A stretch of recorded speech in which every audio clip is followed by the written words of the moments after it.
안녕하세요. 오늘은 그 고소장을 제출할 때 어느 곳에 네. 고소장을 제출을 해야 하는지 그 부분에 대해서 한번 이야기를 해볼까 하는데요. 경찰서에 제출하면 되는 거 아닌가요?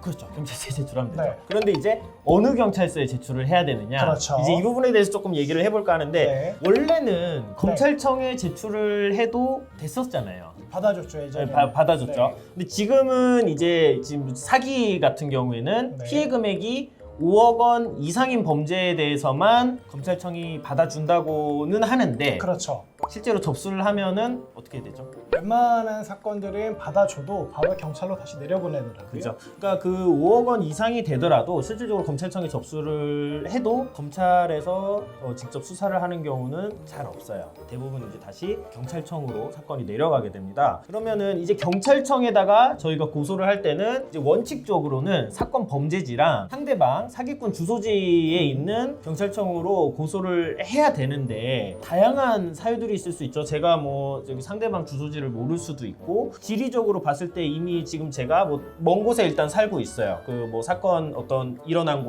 곳이랑 그런 경우에는 일단은 그냥 집 근처에 있는 그렇죠. 예, 거기다가 일단 제출을 하게 되죠. 그러면 일단은 받아는 주고 그다음에 고소인 조사를 하고 나서 그다음에 넘기는 게 이송이라는 걸 하거든요. 이송은 결국에 어디로 가게 되냐면 결국 사기꾼의 주소지에 있는 경찰서로 가게 됩니다. 그러니까 만약에 네. 사기꾼이 인천에 살고 있는데 네. 피해자가 부산에 살고 있다. 네. 그러면 피해자가 인천까지 가서 고소장 내는 경우 많지 않으니까 그렇죠. 부산에 있는 경찰서에다가 고소장을 내면은 네. 고소장 받아준 다음에 부산에 있는 경찰서에서 피해자 고소인 조사까지 하고 네. 그 다음에 그 사건을 사기꾼이 살고 있는 인천으로 인천으로. 보낸다라는 말씀이시죠. 그렇죠. 근데 그럼 안 좋은가요? 저는 개인적으로 봤을 때는 네.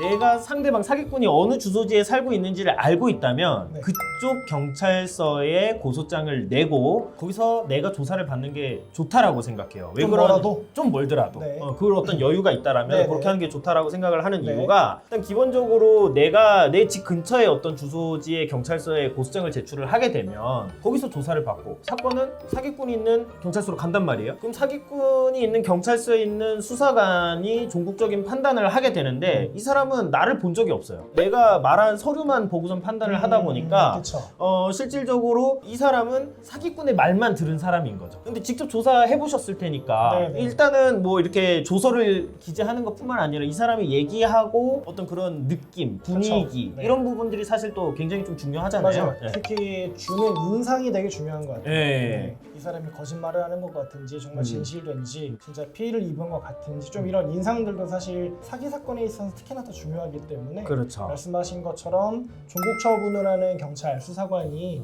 그리고 피해자의 진술도 직접 들어볼 수 있게끔 하는 게 좋긴 하죠. 그래서 저는 일단 가급적이면은 가해자가 있는 경찰 주소지의 경찰서에다가 제출을 해라 말씀을 드리는데 어떻게 생각하세요? 그 용성호 변호사님은 진술 조서가 증거고 네. 조서의 내용대로 판단을 하는 거기 때문에 좀 불필요하다라고 판단을 하시나요? 아니면 그런 느낌이라든가 인상, 그 다음에 조서에 기재되지 않은 그런 기타 내용들 근데 증거로 현출되지는 않잖아요. 그런 부분들이. 그렇죠. 네. 그런 부분들을 수사관이 일단은 직접 체험을 하고 판단을 하는 게 좋다라고 생각하시나요? 저도 김은찬 변호사님이랑 생각이 똑같은데요. 네네. 수사관이 어떤 사건을 접수를 했을 때 일단은 생각을 해요. 1차적으로 자기도 판단을 하거든요. 아, 이거는 유죄 같네.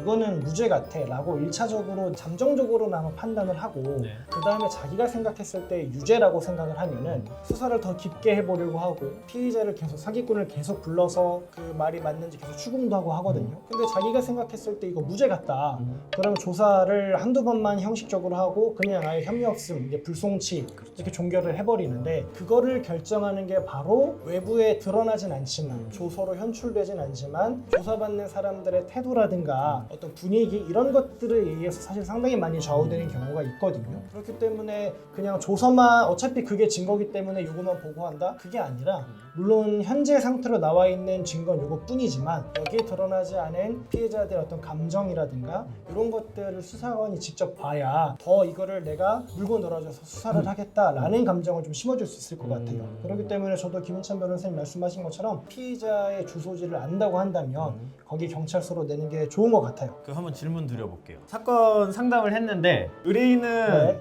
서울에 있어요. 네. 근데 가해자는 군산에 있대요. 수임을 하셨어요. 네. 고소인 조사에 동석하셔야 되는 상황입니다. 어디다 고소장 내십니까? 군산에 대하죠. 아, 군산에요. 네. 멀더라도. 아 그럼요. 어. 네. 근데 어차피 변호사들은 사실 출장 다니는 게 너무 익숙하잖아요. 뭐 그렇죠. 지방 다니고 하는 게 너무 익숙하고 사실 그게 변호사의 본래 업무이기 때문에 네네. 거리적으로 지리적으로 멀다 이런 건 사실 고려할 게 아니라 네. 결국은 여기서 어떻게 사건을 처리를 하고 진행을 하는 게 우리 의뢰인한테 더 도움이 되는가 이 부분에서 접근해야 되기 때문에 만약에 상대방 피의자가 사기꾼이 군산에 있는 게 확실하다 근데 군산에 사기 고소장 접수를 해야지. 아, 그 뭐 네. 100점짜리 답변이시네요. 유도신문이에요.